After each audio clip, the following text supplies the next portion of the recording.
Pakistan. What $1 really buys on these streets? $1 stretches furthest where workers absorb costs their wages never cover. Karachi's export shrimp reveals who captures the value after it leaves the wet floor. That gap widens as goods pass from wet markets and home workshops into warehouses, shops, and export ledgers. Across Pakistan, porters, fishers, loom workers, vendors, and kiln families carry costs that never appear on a price tag. Fuel, rent, debt, heat, polluted water, and lost selling hours. I want to test prosperity at its hardest point, where a day's pay meets the price of one meal. In this video, we follow cash through streets and workshops to see who creates value, who keeps it, and what money truly buys. When a loom stops, the order's risk settles in the workshop, even as finished cloth gains value elsewhere.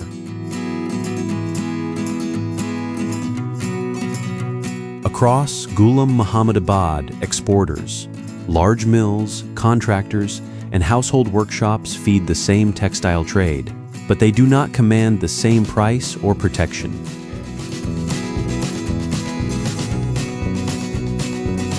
Before any label is attached, yarn is prepared, broken threads are tied, and gray fabric rolls from power looms crowded into small rooms.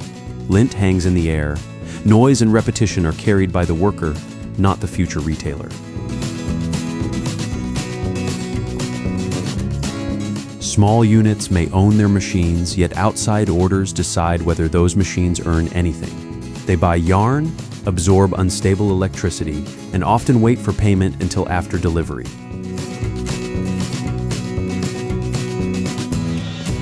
That delay travels downward. Workers paid by shift, output, or an informal weekly arrangement can lose income the moment an order shrinks or a loom stops. Hearing strain, lint exposure, and sudden layoffs remain weakly protected because the contract is often little more than the next batch of cloth.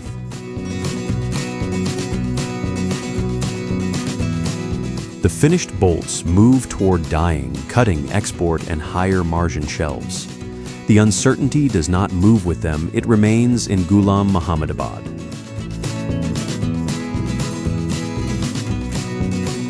By the time cloth reaches a higher margin shelf, the workshop has already kept the stopped hours, damaged hearing, and meals an uncertain week cannot cover.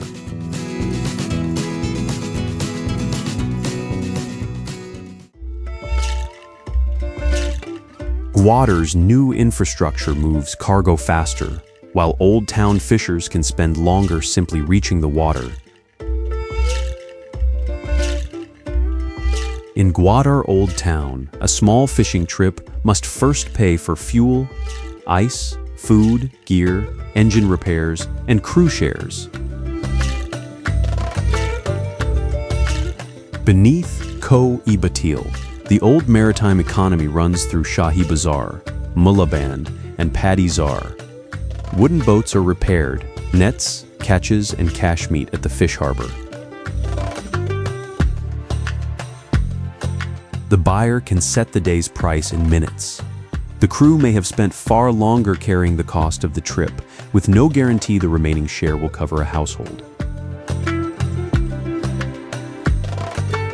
Beyond them stand the Deepwater Port, Free Zone, airport-linked expansion, and East Bay Expressway open since 2022. They promise faster logistics and new employment. But access is the hard measure of development. Local fishers have raised concerns about checkpoints, restricted coastal movement, outside trawlers, longer trips, and declining catches. New jobs can also demand skills the old harbor did not require. Water and electricity shortages deepen the divide. Large infrastructure advances while established neighborhoods still fight for basic services. At Pakistan's newest port, the wage meal gap becomes an access gap. The workers who know this coast may still watch its highest value cargo pass beyond their reach.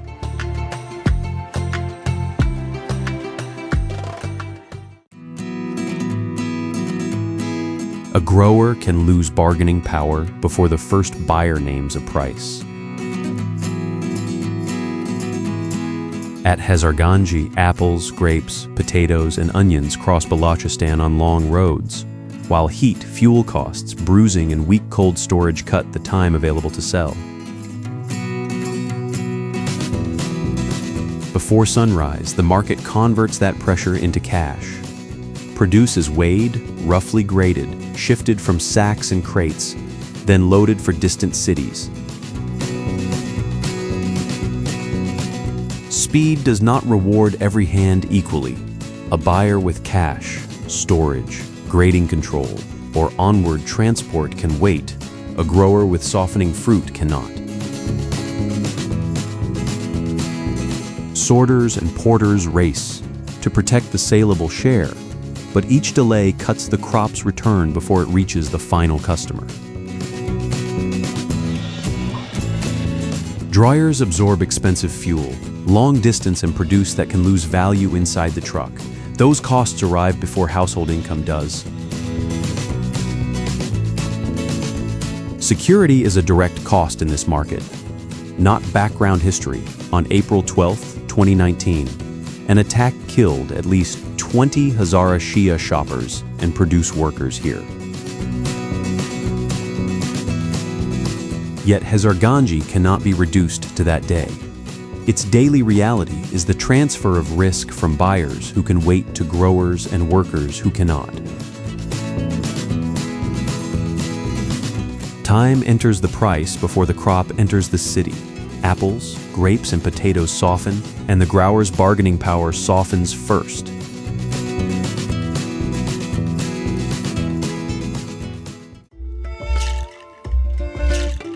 Cloth gains value far from home, while the woman who made it loses bargaining power at each resale. In Tharparkar, rain, distance, storage, and access to buyers can matter as much as skill when a household needs cash now. This is not a shorthand story of helplessness. Around Tharparkar's round thatched houses, wealth depends on wells, covered water tanks, herds, and uncertain rain.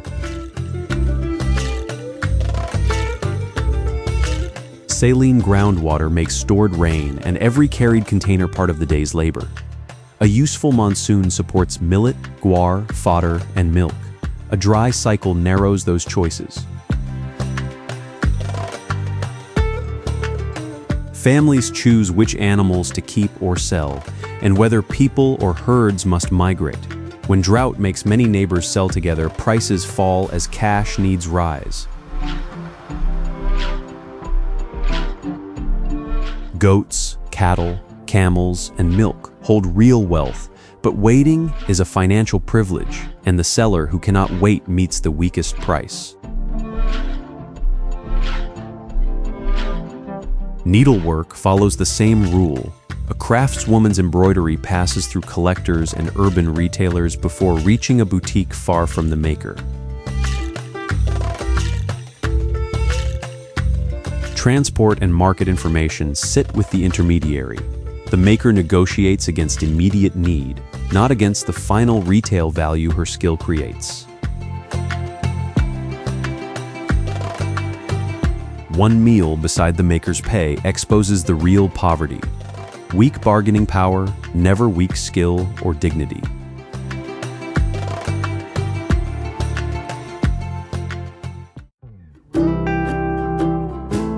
Shoulder-to-shoulder crowds fill Hussain Agahi, but too little money reaches the tills.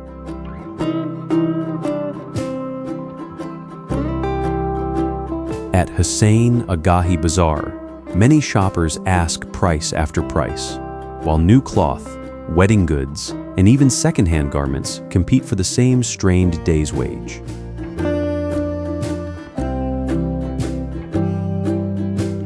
The second-hand rack looks like the cheap end of the market, but every piece has already carried a chain of costs.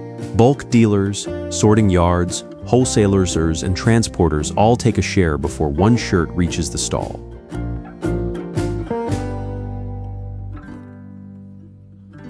Buyers inspect seams and stains because cheap does not mean disposable.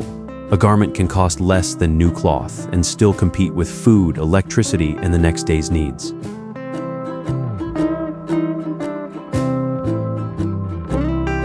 Nearby, hand embroidery carries hours of rural women's labor into the same cautious market. A machine can repeat the pattern faster, hold the price steady, and erase the value of those hours.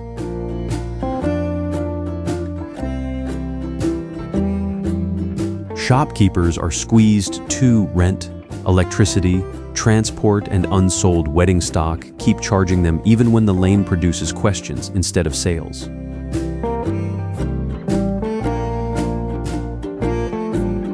Busy feet and hard bargaining can fill a lane without putting enough cash into its tills.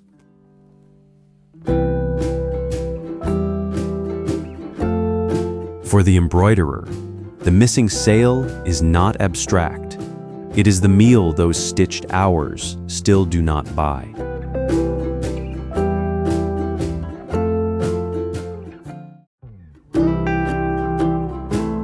Seven canals carry the Indus outward as farm wealth, while families beside the barrage may receive less from the river. Since 1932, its gates have changed the water's depth, speed, and timing around Sukur and Rory.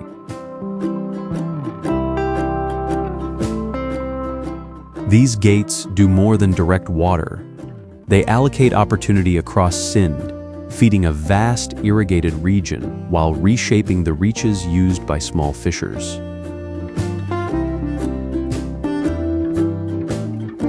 Fisher reads each release, the seasonal flood, spawning conditions, and safe access before setting a net. One change at the gates can cancel a productive day. Altered flows can interrupt fish movement, narrow useful water, and crowd more nets into the remaining accessible reaches. Crop value expands through the canals. At the bank, a smaller catch pushes households toward ferrying, loading, repairs, construction, or temporary farm labor. This patchwork is not comfortable extra income. It is the wage-meal gap measured in hours. More jobs, more waiting, no guaranteed plate. Steel gates, canal mouths, and maintenance crews show the scale of control. Nets drying near Sod Bellow show who absorbs its local cost. The barrage turns water into wealth. The fisher beside it sees the missing share first.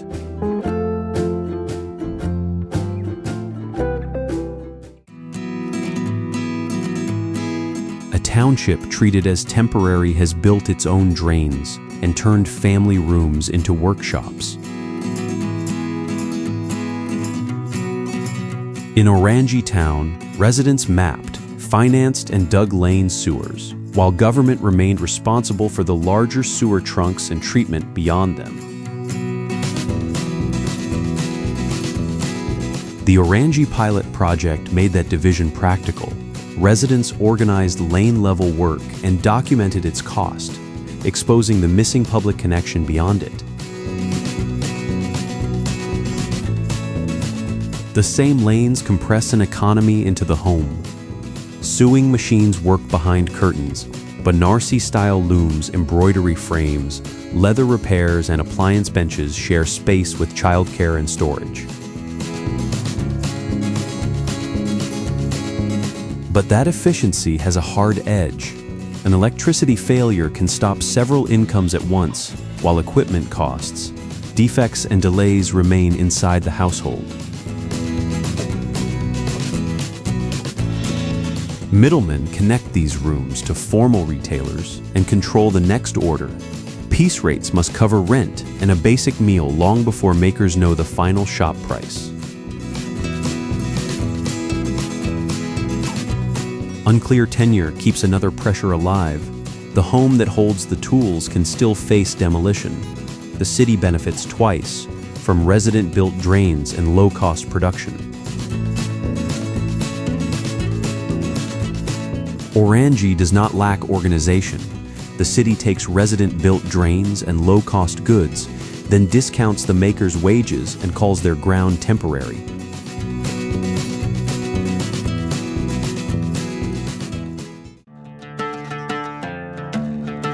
Crowded counter can still leave little for the worker. At Hash Nagri on the Grand Trunk Road, one juice must first cover fruit, transport, ice, water, electricity, cups, rent, and spoilage. Footfall functions as payroll, bus rapid transit passengers, local buses, handcarts, and pedestrians create brief windows when juice stalls, snack sellers, phone repair counters, and small shops can earn. The line at a pomegranate or orange press shows demand, not profit. Fresh stock has already been paid for, and every unsold piece transfers the loss back to the seller. Summer heat tightens both sides of the trade. Demand rises, but fresh fruit spoils faster, and the long working day grows harder. Water shortages can stop washing and preparation. Power cuts can halt refrigeration and repair equipment, while rent continues to run. Formal jobs are limited, so self-employment packs around commuter routes. The same location brings customers and exposes sellers to weather, pavement enforcement, rising rent, and changes in station access. A change in passenger flow can cut the day's sales without reducing the seller's effort. Stock, rent, and household costs remain, even when the crowd does not. Hash Nagri makes the bargain plain. Self-employment is not freedom when heat, rent, or one quiet day can reduce hard work to zero income.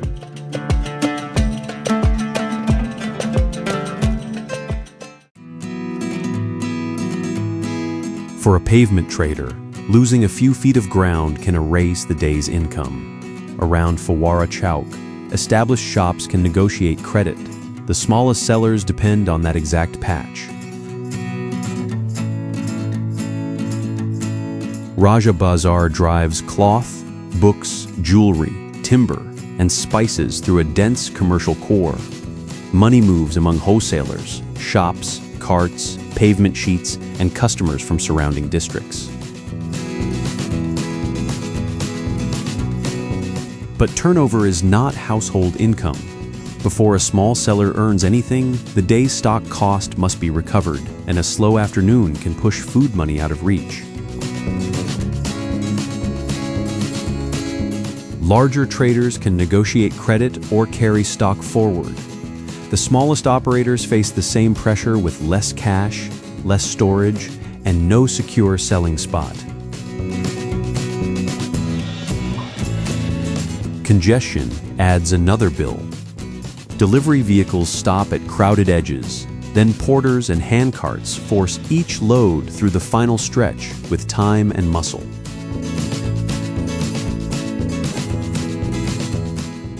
The renovated pedestrian route toward Hamilton Road can reduce conflict with vehicles and make walking easier, yet access rules do not charge every trader the same price. Licensed storefront may gain a cleaner entrance.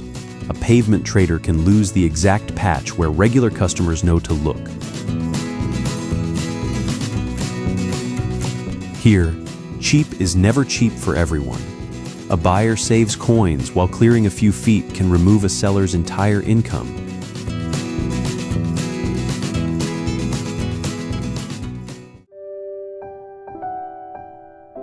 A shrimp can cross an ocean while the hands that prepare it struggle to cover one basic meal. At Karachi's harbor edge, export value rises with every stage, unloading, weighing, peeling, grading, and icing. Yet pay at the first table remains small and uncertain. Boats burn diesel to bring in the catch.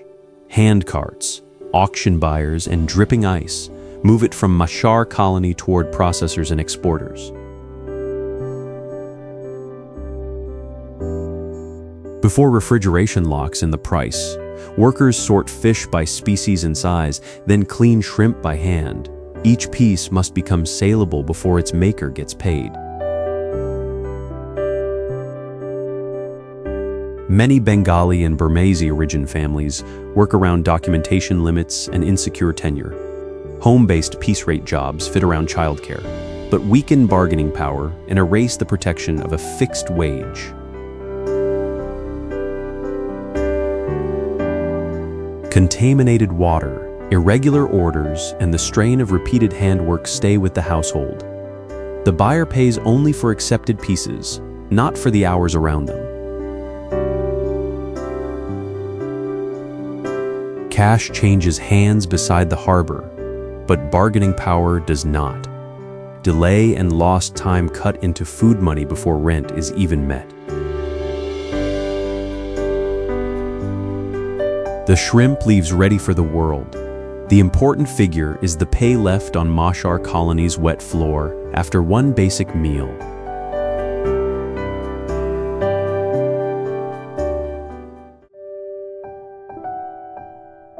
Cheap food does not arrive cheaply. The last stretch is paid for in blocked hours and human lifting.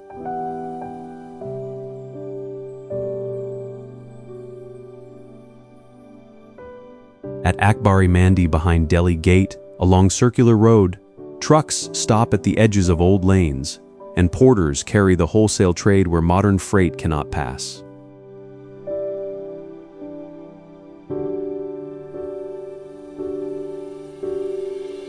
Before retail hours, rice, pulses, chilies, spices, and dried goods arrive in loads, built for speed. Inside, sacks rise to the ceilings while traders check grade and moisture, swing scales, and record commission deals in cash books.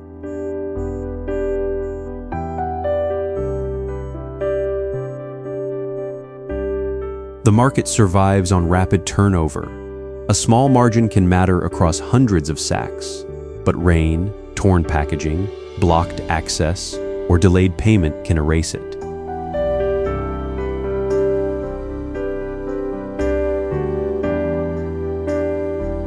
Porters are commonly paid by the load or the task, not for the time held in place by congestion. When the lane stalls, backs remain on call while income stops.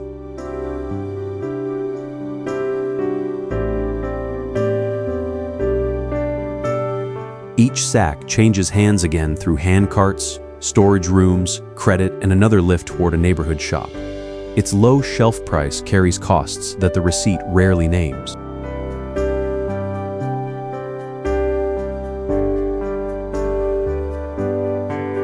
Congestion never appears on the food receipt. It remains in the porter's unpaid waiting and in the loads still needed to buy one basic meal.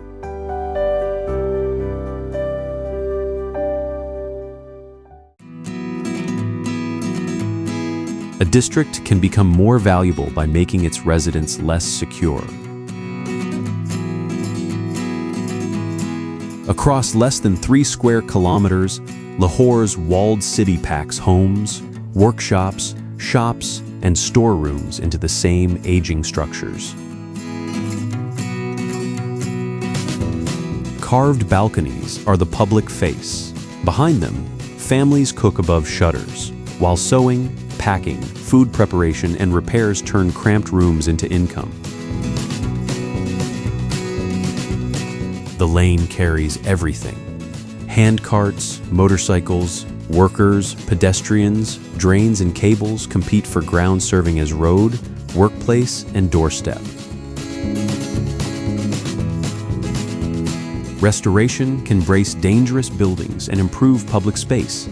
It can also bring visitors and persuade owners that an ordinary room should earn tourist money.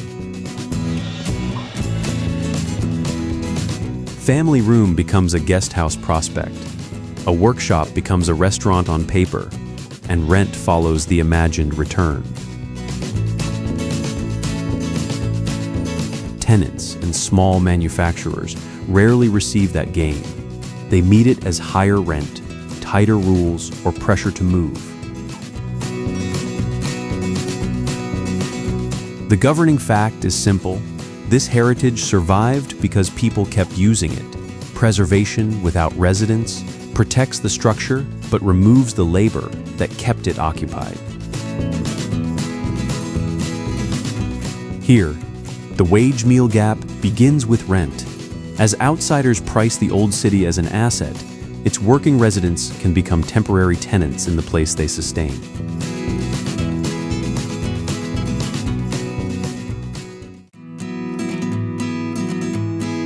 A wedding ornament can pass through many paid hands, while the smallest payment stays with the hand that finishes it.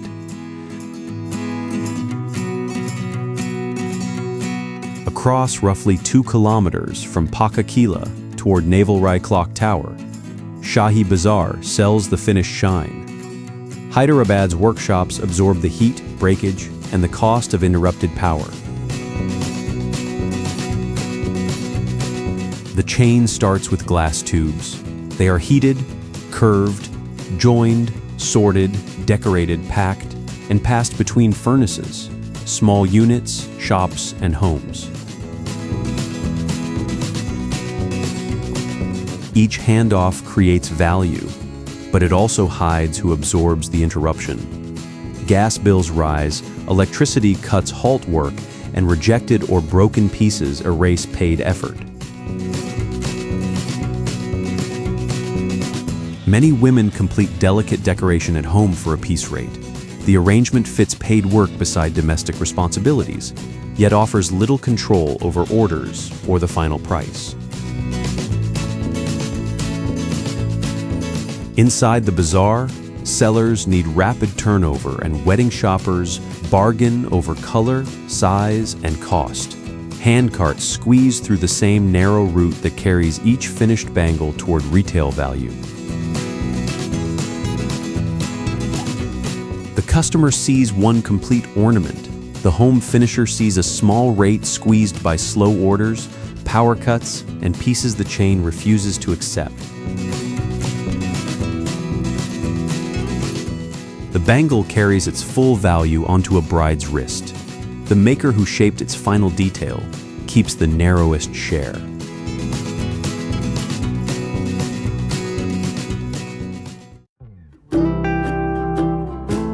Islamabad's wealth relies on workers whose homes can lack secure water, drainage, and tenure.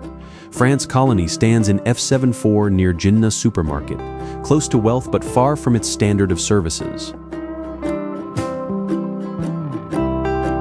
Its name is local, with no connection to France. The predominantly Christian settlement, though not exclusively so, holds churches, modest homes, corner shops, and open drains. Residents leave for sanitation, domestic service, security, and maintenance work in affluent districts. They clean homes, offices, shops, and public spaces built to a higher standard. Long-standing religious and occupational discrimination has concentrated many Christian workers in sanitation and domestic service, limiting routes to better paid work. Weak infrastructure then cuts into income. Securing water, handling drainage, and managing uncertain utility connections consume hours and cash before a meal is even bought. Informal tenure raises the risk again. A repaired roof or improved room becomes money exposed when the household lacks firm recognition. The capital needs this labor every day, but land pressure keeps the workers' homes treated as removable. Proximity brings employment, not equal protection. France colony is Islamabad's real ledger. The city needs these workers every day, yet still treats their place in it as an expendable cost.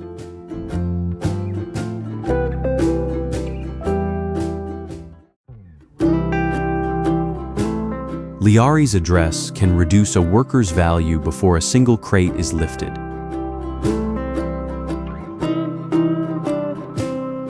At Lia Market, porters earn only when trucks unload and goods move, yet the name of their neighborhood can narrow job chances elsewhere.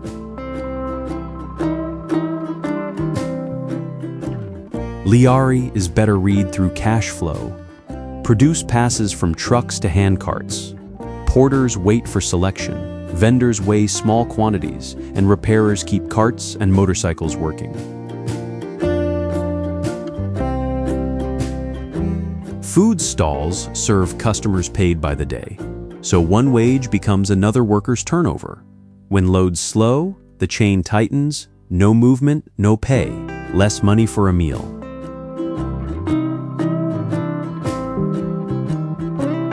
Its position near Karachi's port, rail lines, and industrial districts shaped generations of carrying, transport, fishing, factory work, and petty trade. Labor built Liari's economic map.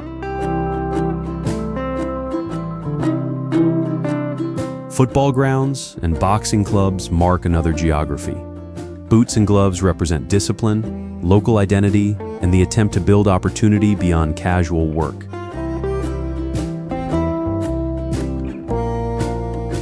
But reputation travels faster than a hand cart.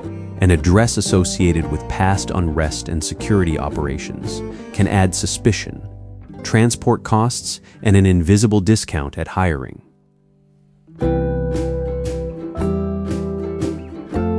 Liari's markets keep cash moving through shoulders and hands. The final account is concrete. A day's wage must cover a meal after the worker's address has already reduced its value.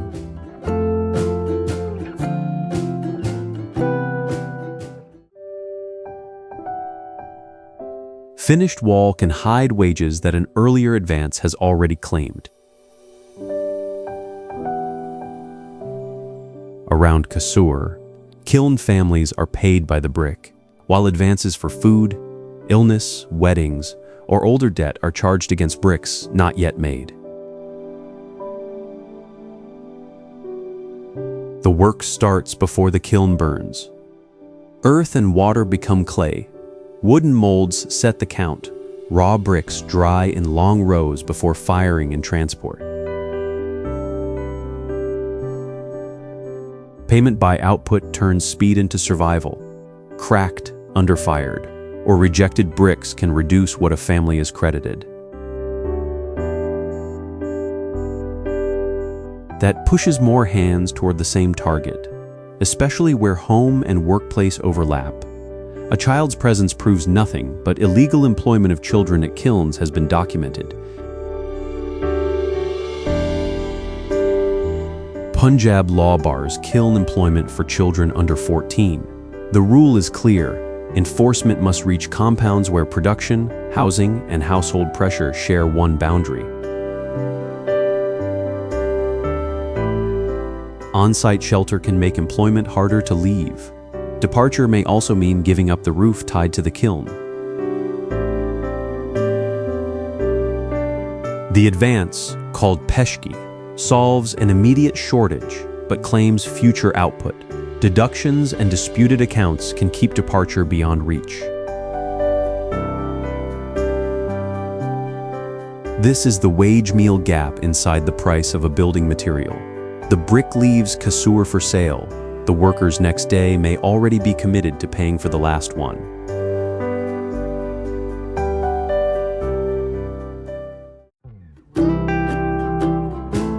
Dinner can be secure inside Data Darbar even when work outside remains uncertain. At Data Darbar near Body Gate, Langar feeds people when casual wages, migration, illness, or unemployment leave little cash. The shrine of the 11th century scholar and Sufi Ali al-Hujwiri draws pilgrims, donations, food, and street trade. Devotion also drives a local economy. Donated meal is not decorative hospitality. It is practical urban infrastructure for workers and families whose earnings may not cover dinner. But free food still has a hard supply chain. Grain, fuel, water, transport, cooking, serving, cleaning, and security must all be paid or provided. Outside, the rule changes. Rose petals, garlands, oil, incense, tea, and small meals produce income only when a crowd becomes a customer. Thursdays, festivals, and the annual Urs can lift takings. Quiet approaches or restricted access can cut them at once, though the need for income does not pause. That contrast matters more than the low price of a flower or tea. Cheap goods do not make the seller's income secure. Data Darbar separates one meal from the need to buy it. The langar pot can secure dinner. The flower stall and tea glass must still wait for footfall to become wages.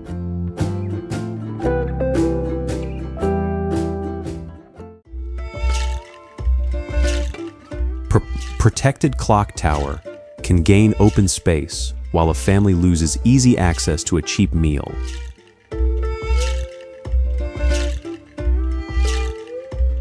At Empress Market, the limestone landmark has stood since 1889, but a 2018 clearance removed more than 1,000 surrounding shops and stalls.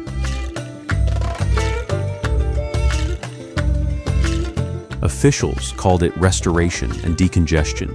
It also stripped away much of the informal trade that had made this central district practical for low incomes.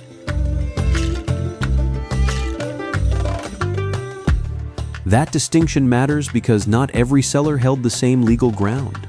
Leaseholders, formal stallholders, cart vendors, and pavement sellers face the same customers with very different protection.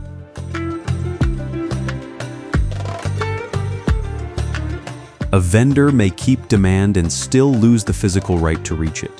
In Sadar, location is not background. Location is part of the price.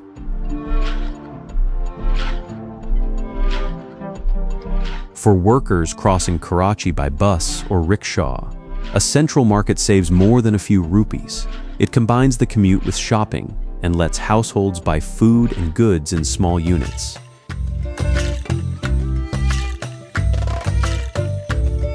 Push that trade outward and the bargain changes before any price board changes. Longer journeys consume fares, time, and the energy needed for another shift.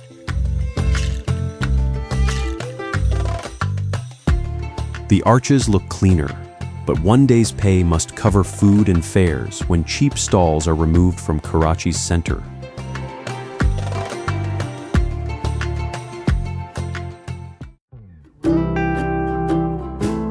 Fishing boat starts spending before it has found a single fish.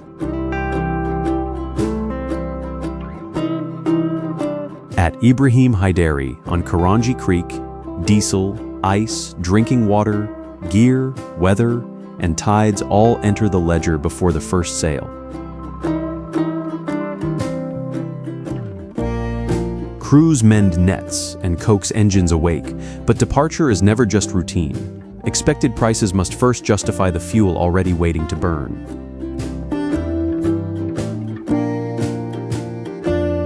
On return, baskets move toward auction buyers. The money is divided among fuel, boat costs, gear, and crew shares before a household sees income.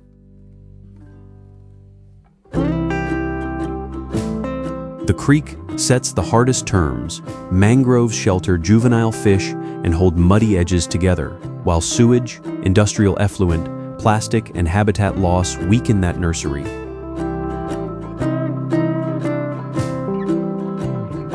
As near shore catches thin, small boats travel farther and burn more diesel.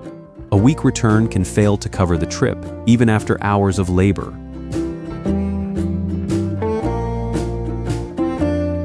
Clean water is not a middle-class luxury here. Local cooperatives and cultural activists tie mangrove protection directly to wages, fuel, and food.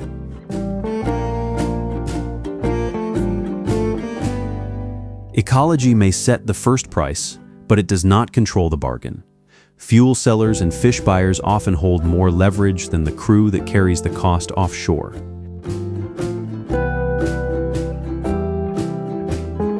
When polluted water means fewer fish, the first loss lands in a small boat's diesel tank, then at the family table.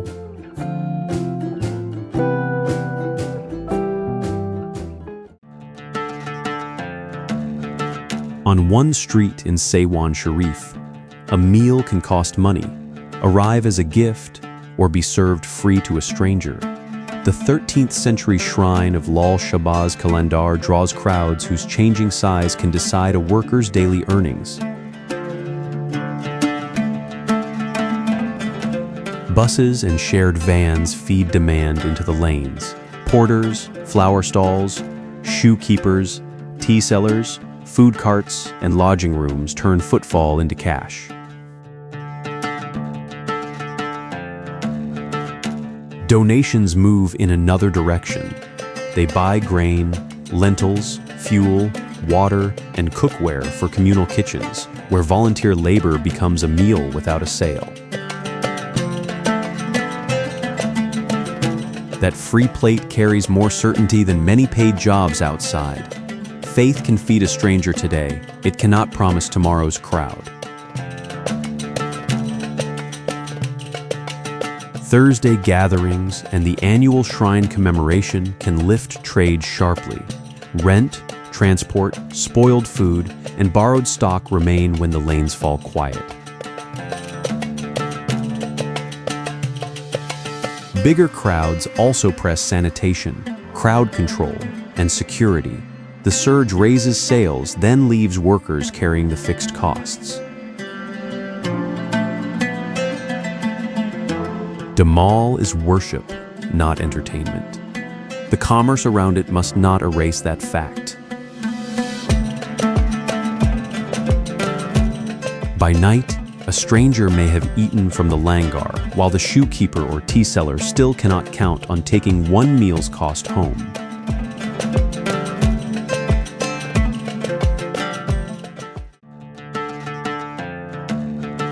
A mineral spring does not become salt until human backs carry it up a gorge. At Yanjing, brine rises from wells beside the upper Mekong, then reaches terraced pans held above the slope by timber frames. Workers spread the brine in shallow layers. Sun and dry air remove the water. Hands scrape the crystals, gather them, and carry them into storage.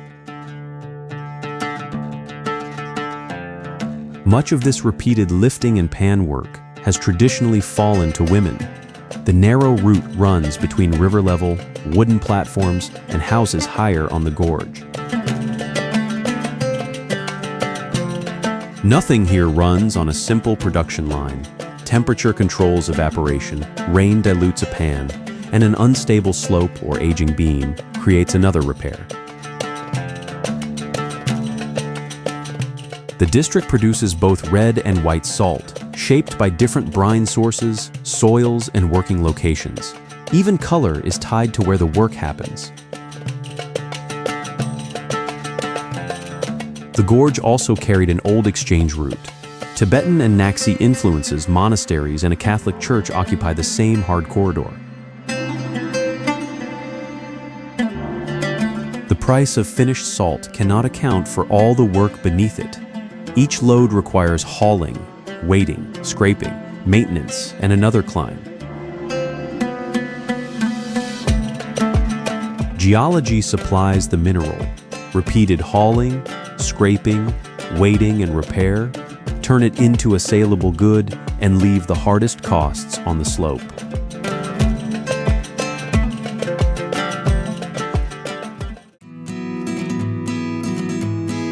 Body of salt water nearly 5,000 meters above sea level makes every human structure look temporary.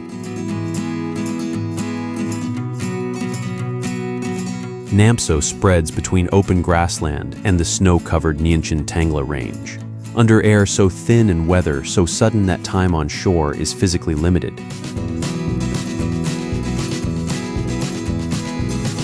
Since blue is not fixed, cloud, depth, wind, and suspended sediment alter the water, while winter ice and summer wet margins move the apparent shoreline.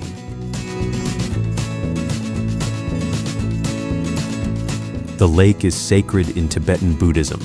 Prayer flags, caves, small pilgrimage sites, and circumambulation traditions give the shore a religious geography far beyond the main viewpoints.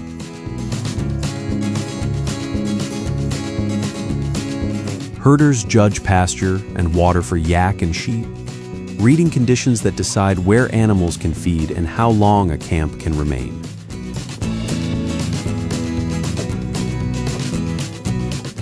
Roads compress pilgrims, tourists, drivers, vendors, and service work into a few access points.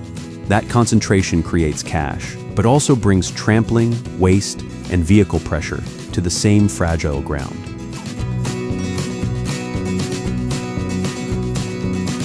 Wind controls the pace. It cuts across water and grass, strips warmth, and reminds every arrival that altitude, not intention, sets the terms.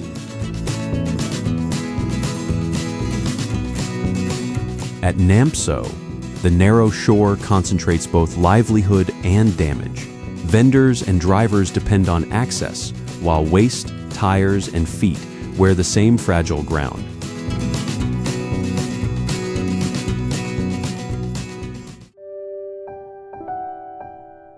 Freshwater lake, revered by 4 religious traditions, lies nearly 4,600 meters above sea level.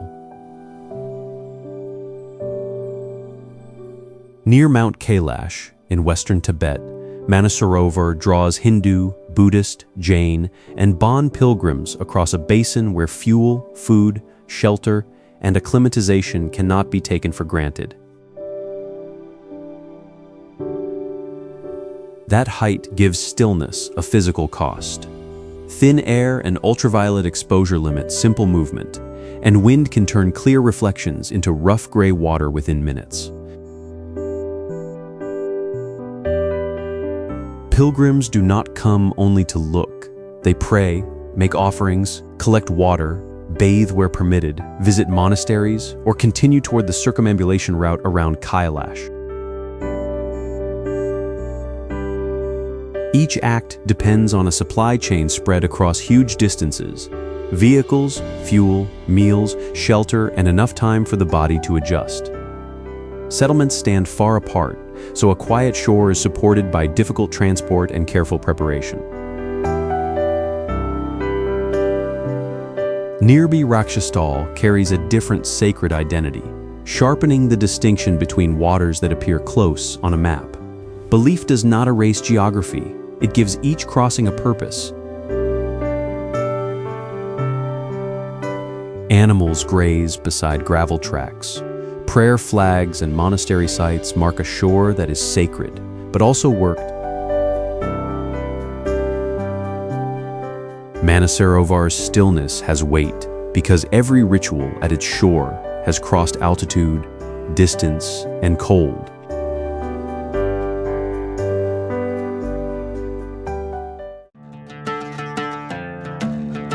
The shortest line down this mountain is the one no truck can use. On China National Highway 318, 72 stacked turns lengthen the descent from the High Yellow Pass area toward the Nujung River Valley.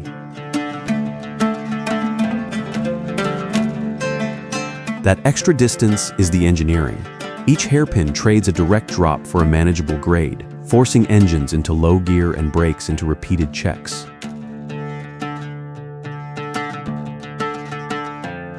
From a pullout, the entire road seems exposed. At road level, retaining walls, cliff faces, and blind corners hide the next vehicle until the bend is almost complete.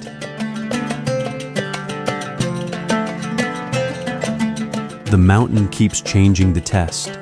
Rain can loosen rock and mud, snow and ice-cut traction near the pass, intense sun and thin air strain drivers, engines, and road crews. Freight still has to move. This is not only a landmark, but a working corridor, carrying trucks between plateau settlements across terrain that allows little speed and no careless turn.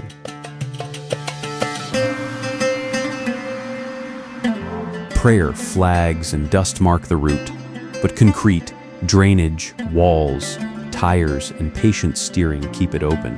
The achievement lies less in overpowering the gorge than in reading every limit it imposes.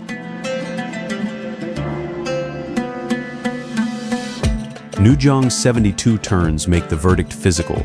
Across this mountain, progress comes from distance, low gears, and patience, not command.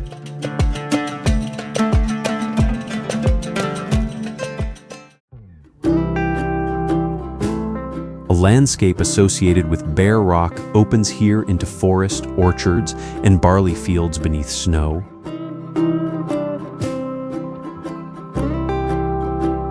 In eastern Tibet, moisture arriving from the southeast feeds the lower valleys, while steep ridges squeeze homes and crops onto narrow river terraces. Roads follow the Yarlung Sangpo, the Niang River, and tributary valleys because rock decides where wheels and houses can hold.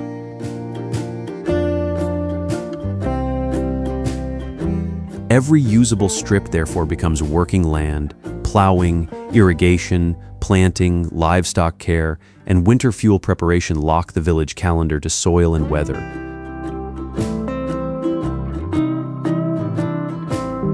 Spring peach blossom brings a second economy. Rooms fill, food is sold, drivers and guides find work, and roadside tables convert a short season into cash. But the same road that opens a market also redirects labor and construction toward the most scenic villages. Seasonal income can grow while land use changes for years.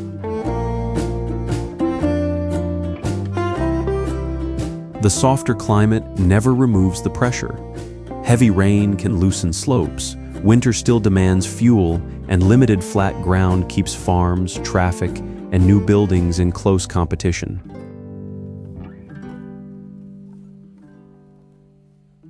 What matters here is not green Tibet as a pleasant exception. It is the labor that gives these valleys their warmth, mountain country made habitable, season after season, on the few pieces of ground the ridges release.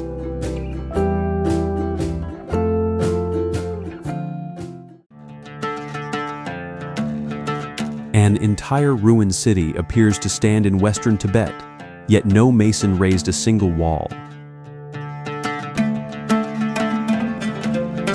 Zanda Earth Forest is layered lake and river sediment, lifted and cut by water, wind, freezing, and gravity into towers, ridges, gullies, and ravines. The resemblance to architecture holds only at a distance. Close inspection exposes horizontal strata, loose clay, fluted faces, and edges that are still changing. Rain softens the surface and deepens channels. Repeated freezing loosens more material, while gravity pulls each weakened face into a new line. Road crews thread and repeatedly reopen the few workable passages between cliffs and river terraces near the upper subtle edge. The ground leaves little room for error.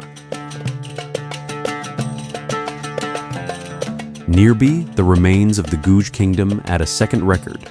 Monasteries, caves, fortifications, and former settlement routes occupy the same severe basin. Ancient water left one record in stacked sediment. Human rule left another in monasteries, caves, defenses, and abandoned routes. These records share the basin, but they do not move at the same speed. Erosion keeps cutting the ground long after political control has changed. Xanda's force lies in that visible evidence. The earth carries layers, exposed cuts, and remains of its own.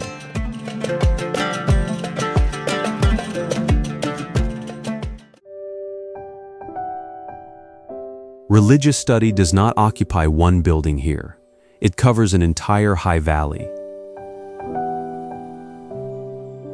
Founded in 1980, Larungar became a major center, drawing thousands to a settlement of halls, institutes, roads, and steep stairways.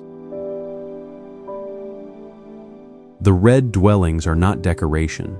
That density put teaching, debate, memorization, meditation, and ritual within walking distance, making discipline the settlement's basic plan.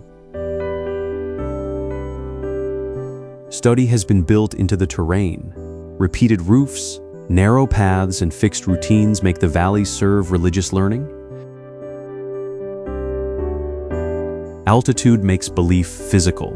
Water must climb, food must arrive, snow must be cleared, and heating, sanitation, and fire safety must function across crowded slopes. Movement itself becomes work. Monks, nuns, and lay students negotiate cold, mud, dust, and hard sun before a lesson or ritual can even begin. The valley's form has also been contested. From around 2015 onward, documented large-scale dismantling, removals, and population controls reduced both the population and visible density. The resulting gaps concern more than housing. They alter the close proximity that allowed a vast institution to operate day after day. Larungar overwhelms not through size alone, but because religious knowledge became terrain here, read, steep, maintained, regulated, and held together by discipline.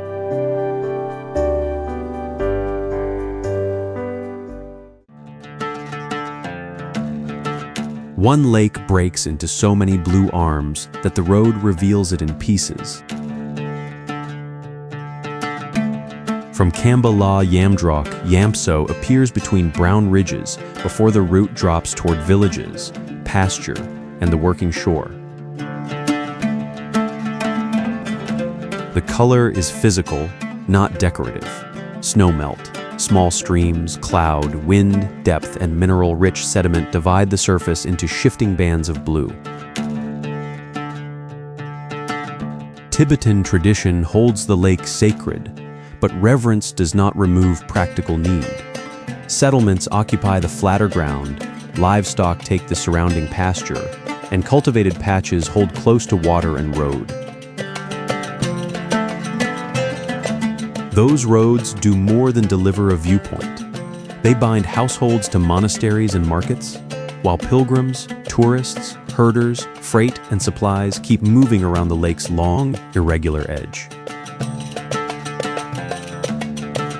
Tracks, corrals, shoreline buildings, and power lines expose the labor behind the famous panorama. At accessible overlooks, transport, photographs, food, and small sales can turn passing traffic into income.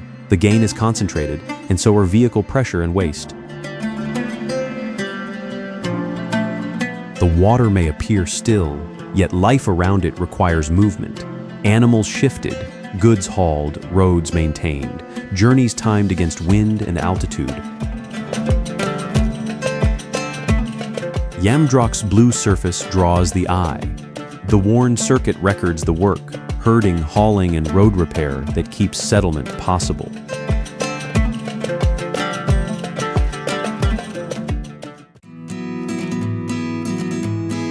This mountain draws power from a summit not treated as an ordinary climbing objective. Pilgrims, instead, follow a circuit of roughly 50 kilometers around Mount Kailash, usually over several days. Its dark, four-sided peak is revered across Hindu, Buddhist, Jain, and Bon traditions. Their sacred histories differ, but all keep the summit outside ordinary climbing. The journey still demands enormous physical effort. Thin air, cold snow, river crossings, and fast-changing weather press against every step toward the high Doma La. Some pilgrims walk steadily. Others use repeated full-body prostrations, turning the same circuit into a far longer measure of breath, ground, and resolve. Prayer flags, cairns, monasteries, and prostration points do more than mark distance. They organize movement around reverence rather than possession. This restraint also rests on hard labor. Porters, animal handlers, drivers, guest houses, supply points, and medical assistants support people through terrain with little shelter. Nothing here cancels the mountain's physical terms.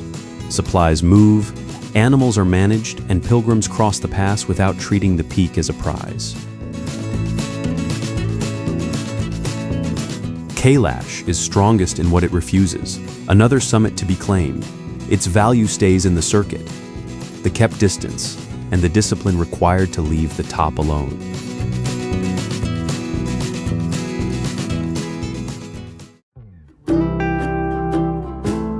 Narrow channels steer snowmelt through Spiedi's high desert, keeping barley fields alive where the ranges block most monsoon rain. Snow, springs, and timing determine the crop. Spiedi is not sustained by green abundance. Water must be measured, directed, and used before the cold returns. The growing season is short. Sowing, watering, harvesting, and fodder storage are compressed into a few months, while peas and garden crops draw from the same limited flow. Mood brick walls use local earth and dry air. Flat roofs store and dry supplies, making the house itself part of the farm. Whitewashed monasteries, chortens, and many walls show what careful use of land can support. This culture formed by managing hard ground, not after mastering it. Roads expose the same pressure. Cut into unstable cliffs, they can be interrupted by snow, landslides, rockfall, or damaged bridges, reducing movement between villages and Kaza. Tourism brings homestay and transport income. It also adds vehicles, waste, and demand for scarce water. New money cannot enlarge a spring. Spiedi builds homes, farms, and culture from limits rather than abundance. Stone, wind, dry light, and controlled water decide what can grow, move, and last.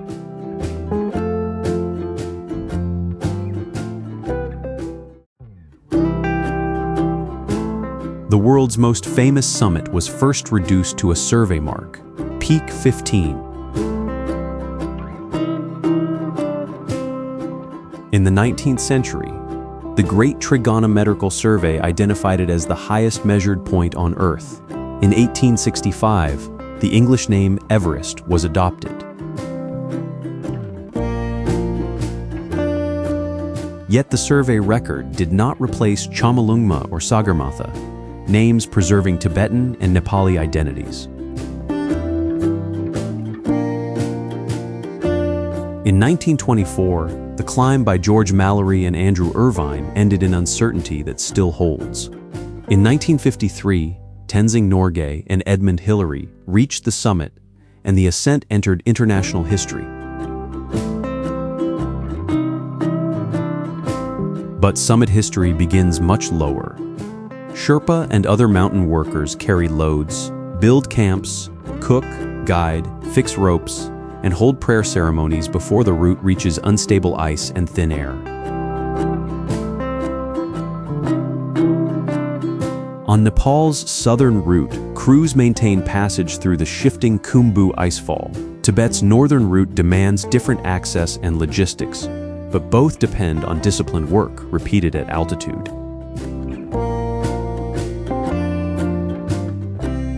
Commercial climbing has added crowding, waste, rescue pressure, and unequal exposure to risk. The summit may be shared as an image. The burden is not shared evenly. Everest is not only height, its global legend rests on the communities that keep making a route through it.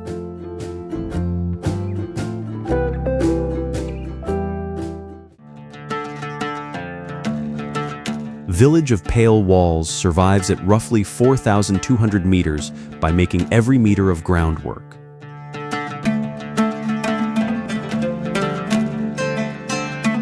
At that height, Khyber clusters homes, stored fodder, livestock, and scarce fields tightly together, cutting the distance between shelter and daily work.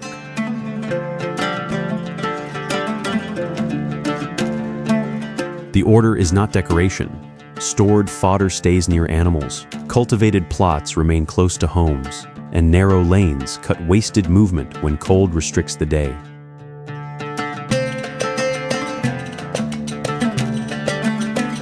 Barley, peas, and household crops depend on snowmelt channels and a short frost-free season. A weak flow of water or a late freeze can reduce the year's food.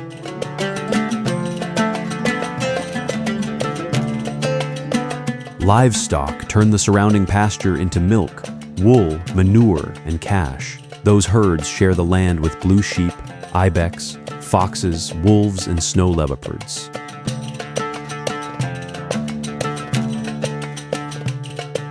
When predators take domestic animals, the loss falls directly on the household. Homestays, guiding, and winter wildlife tourism can spread income, but only when the road from Kaza remains usable and supplies arrive.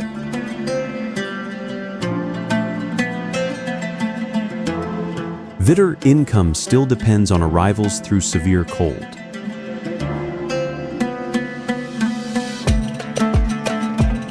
Winter narrows those options as snow and frozen water restrict movement. Khyber's compact order is not cosmetic. It is a hard answer to altitude and immense space.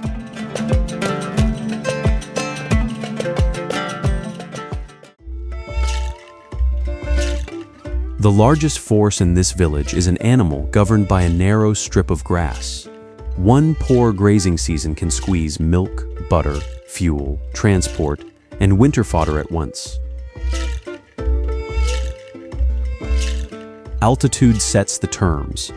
Each household must judge pasture, water, and how much fodder can be stored before winter closes the higher ground. In summer, herds may move above the village toward temporary camps. Each route demands knowledge of calves, weak animals, storms, snow, and damaged grass. Female yaks turn that judgment into food. Milk becomes butter, yogurt, and dried cheese that can outlast the short season that produced them. Hair and wool become rope or cloth. Dung is gathered and dried because, where wood is scarce, the cooking fire depends on what the herd leaves behind. Known of this is passive tradition. Milking, churning, cutting grass, mending enclosures, and carrying loads consume the working day.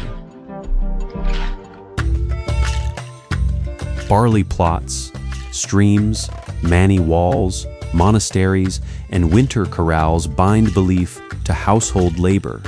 Sacred duty and practical need share the path between shelter and pasture.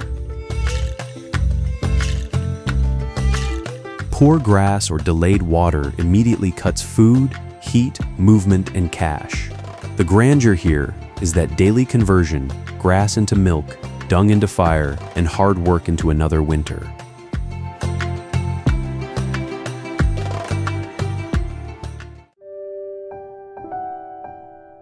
High desert can look empty while every usable strip is already claimed by water, road, field, and settlement. Leh and the Indus Valley survive along one constrained corridor, where snowmelt channels cut narrow green belts through otherwise dry ground. Leh grew where caravan routes linked Kashmir, Central Asia, Tibet, and nearby valleys. Its palace ridge, lanes, mosques, monasteries, markets, and warehouses still carry that history. Beyond the town, irrigation does the decisive work. Channels redirect snowmelt into barley, vegetables, poplar, and willow, converting dry alluvial ground into a narrow food base. Water must be maintained, divided by time, and matched to seasonal work. Crops must be stored before winter. The same road carries residents, pilgrims, tourists, soldiers, building materials, and imported food across the constrained valley floor. It brings income, but also heavier demand. Guest houses and urban growth add another load during the short tourist season. Demand rises for water, transport, waste disposal, and ground that cannot expand.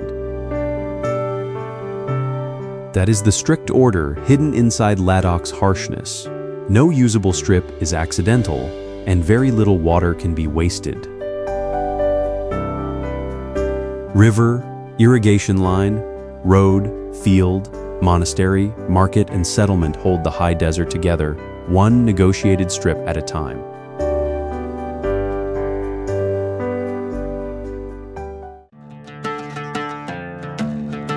Tropical river runs beneath walls with the scale of a mountain range. In the deepest sections of Sumidero Canyon, limestone rises around a kilometer above the Grijalva River. This height is only half the story. Below, boats pass caves, seasonal waterfalls, forest ledges, crocodiles, bird colonies, and occasional monkeys. Much of that broad, calm surface is engineered.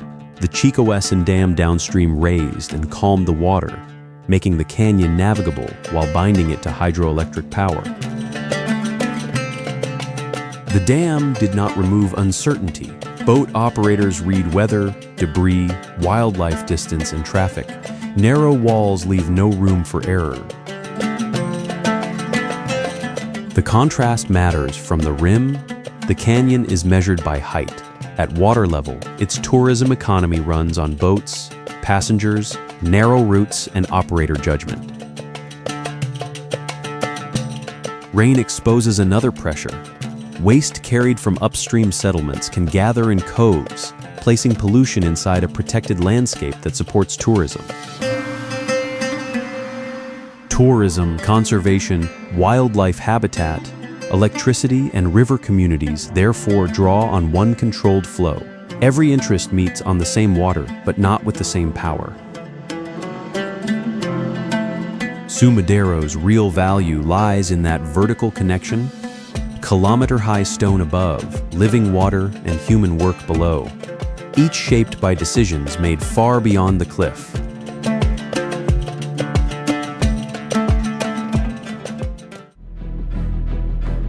An economy cannot be judged by the low price printed at the end of a chain. The harder measure is what remains with the hands that hauled the sack, mended the net,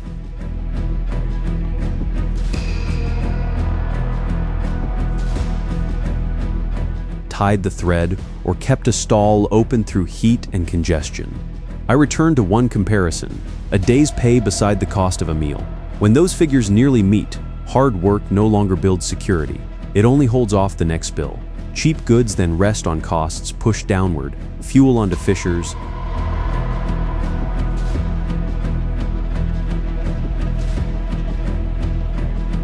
rent onto vendors, debt onto families, polluted water onto settlements. Pakistan's growth will remain divided until essential labor wins bargaining power, secure ground, and pay that can outrun food prices.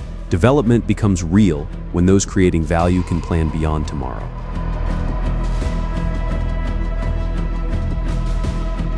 Keep following this series as it tests prices against wages, not appearances. That comparison reveals where cheap goods come from and whether growth reaches the workers who make it possible.